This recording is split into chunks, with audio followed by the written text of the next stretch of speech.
So, I am an immigrant.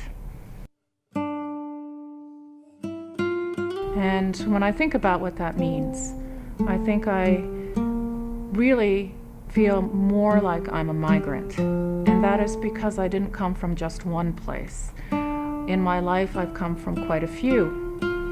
I was born in Madrid, Spain, to parents who were refugees. And when I was a little girl, they moved to Canada. And then when I was almost an adult, although not really, I was 23, I moved to the United States. Being an immigrant is a really challenging position to be in. There's a psychological element to being an immigrant. It's something that you live with every day because you struggle to belong, but you realize in very subtle ways that often you just simply don't. And that can have something to do with the way you speak, the way you look, the experiences that the people around you have had that are different from yours, and even the sorts of choices that you have. I've been very lucky. I've had a lot of choices, but I still feel different most of the time.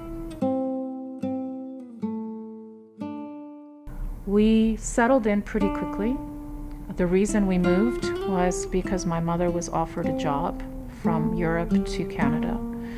And we sat in an empty apartment for weeks on end, waiting for some things to arrive. There are a couple of realizations that have stuck with me from that time.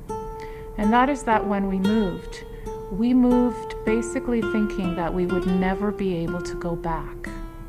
It was a lot of money to get on a flight and go back somewhere. And so when you chose to migrate, when you chose to become an immigrant, you were choosing to let go. And for a child, that's reasonably easy. But for my parents, it wasn't. And as much as I was adapting to being an immigrant kid who learned English reasonably easily and very quickly, and who was much more adaptable, one of my earliest memories that kept coming back to me throughout my whole life was how difficult immigration was for my parents.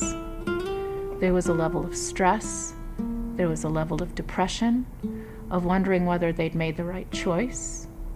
My father, who didn't speak English, took 4 years to learn the language, and even though he was an economist, he couldn't get a job. There were a lot of things that made us feel different. But for a little kid watching her parents trying to live a day-to-day life, that level of stress, I think, is something that I'll never be able to really forget. And I wonder at people who never had those thoughts and who never were struck by the economic challenges of being an immigrant, the identity challenges of being an immigrant, the basic adaptability of what it takes to know that you are from somewhere else, landing in a new environment. So in the dialogue that's going on, at least in the world today, with all of the refugees that are coming from one country to another for different reasons, I have this sense of empathy for what it means not only to leave things behind, but also to know that they're walking into an environment where they will be tasked with adaptation for the rest of their lives. And that's a really tough thing to be aware of.